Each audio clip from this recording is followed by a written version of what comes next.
Hey everyone, welcome to the online program of Amrita Civil Service Academy. My name is Simi Joy, and as part of our Mains Master 2020 program, in this video we'll be discussing questions about Indian society. So the question is, when it comes to the question of inequalities and injustices faced by women in India, the situation of urban women is much better compared to its rural counterpart. So that is the question. So in the earlier video on society, I had earlier discussed, like, for every answer in GS that we write, we must have a general template. And the general template I would like to suggest always is the introduction, body and conclusion. And in the introduction, we must identify the core theme of the question which is being asked. In this case, it is women, or more importantly, it's not just talking about women, it is talking about the inequalities and injustices faced by women. And later this has a second component to it. So in this question, we must, in the part of definition, we must be talking about the inequalities and injustice women face. So you can substantiate it with some fact, some report data, or even with some other convincing evidence that shows that women are facing inequalities or injustices. That should be that as part of your first definition or the first part of your introduction. But your introduction does not end over there. You have to link it with the second part. Now the second part, it says the situation of urban women is much better compared to its rural counterpart. So you need to again link it with the second part. You need to make a link between the inequalities and injustices of women and how it differs between the urban and the rural sectors. So that is also mentioned. That is also to be mentioned in the second part of your introduction. Now please understand that the introduction should not go long. It should not go for 3 or 4, 5 lines. It should be maximum, try to stick to 4 lines or below. Do not go beyond it. Even 4 lines is a bit much, but try to stick below it, and that should make your introduction one of the best introductions possible. You must make a link between the core theme of the question and the second part of the demand of the question. That is your introduction. When it comes to the body, how do you go for it? Now the question talks about inequalities and injustices faced by women, and also makes a comparison that the urban women are much better, much well off when compared to the rural counterpart. So first we need to say what are the injustices and inequalities women face.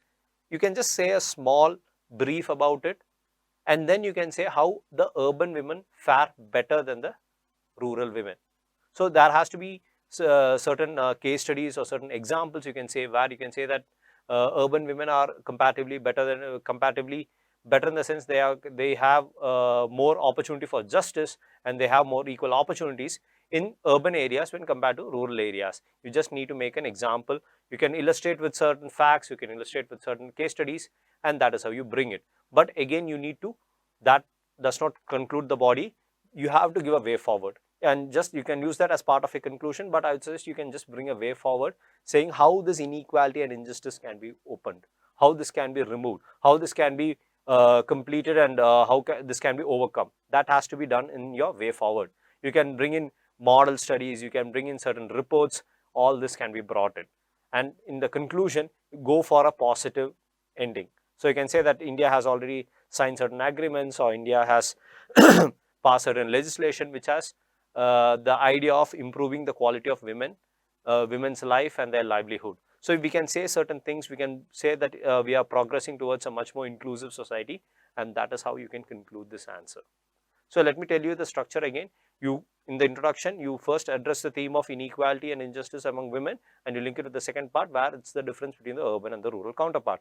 In the body, you talk about why the certain instances of injustice women face, the major reasons behind it, and how the urban women is better off or well off compared to the rural counterpart. You say that, then you also say what can be the measures taken to overcome this inequality and injustice. Then you can conclude by saying that while we must strive to adopt certain models, we must try to strengthen the legislation, we must take much more better policies, and that is what is going to make sure that India becomes a much more inclusive society. And that is how we must conclude the answer. Always conclude the answer in a positive note. So I gave you the basic structure. We'll go detail into the explanation. So first, what is the question is on inequality and injustice faced by women. So we can talk about gender equality. We can even talk about, for example, In the key, it's given that gender justice is important for development, poverty reduction, and is crucial to achieving human progress. So that's how you establish why the theme is important. You establish why gender justice is important, and that is a good introduction. You can go for it. But at the same time, you can give statistics saying that India has, despite all these ideas, India is still lagging behind in certain aspects of this. You can give examples of, here it's given the global gender gap index of 2018 says India is ranked 108th in equality among men and women. So this can be a data, you can say, that to show that while gender justice is equally important, India ranks really poor in the gender justice department. So that can be shown by you. And how do you link it with the second part? You can say, while this is India ranks very poor in this, at the same time the urban women are much better due to better opportunities and better education. You can just finish it off by linking it with that compared to the rural women. You can just give the definition of the first important line, and with the first part you can make a addendum to it, to that first part, by saying that and majority of this inequality, the inequality is more severe in the rural area compared to the urban area due to the lack of facilities or education in the rural areas compared to the urban areas.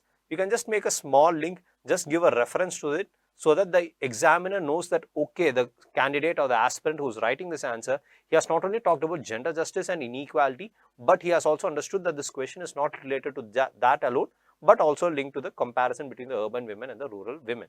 So you can just make a link with that, and that is what you say in the introduction. Now you come to the body. So while coming to the body, first you need to say, what are the inequalities women face? Generally, what are the inequalities women are facing, and what are the reasons? Or you can say, go for the reasons why women face inequality. And for the reasons, you can link it by giving examples of how they are facing. For example, one of the major reasons you can say is the patriarchal mindset. Okay, I don't know whether this is visible, but you can go for saying the culture of India, certain cultural identities, certain religious thoughts, the economic situation.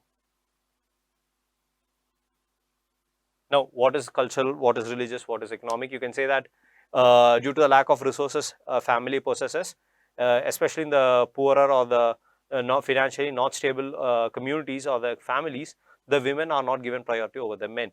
They do not have access to education, they don't have access to healthcare, they do not have access to quality jobs or formal employment. So all these make sure that the women are actually suffering in compared to the male, and that is a system of injustice.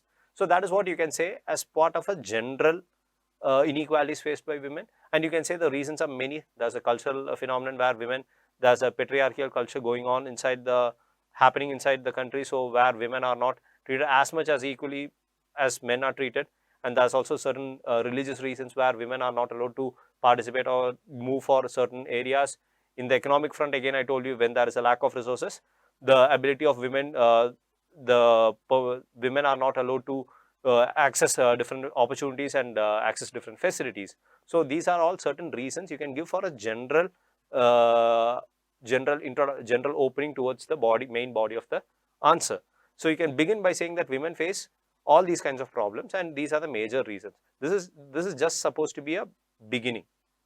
Once these 2-3 lines are mentioned, then you can say how the urban counterpart is better off than the rural counterpart. Understand, this small beginning is needed to just go inside the question. Don't just jump by saying that the urban women are better, rural women are not better. Just give an introduction saying that all women do suffer, and these are the major reasons why they are suffering. And from that, you can go for the rural and urban divide. So in the urban divide, you can say that what are the advantages urban women have. So you can say the urban rural comparison.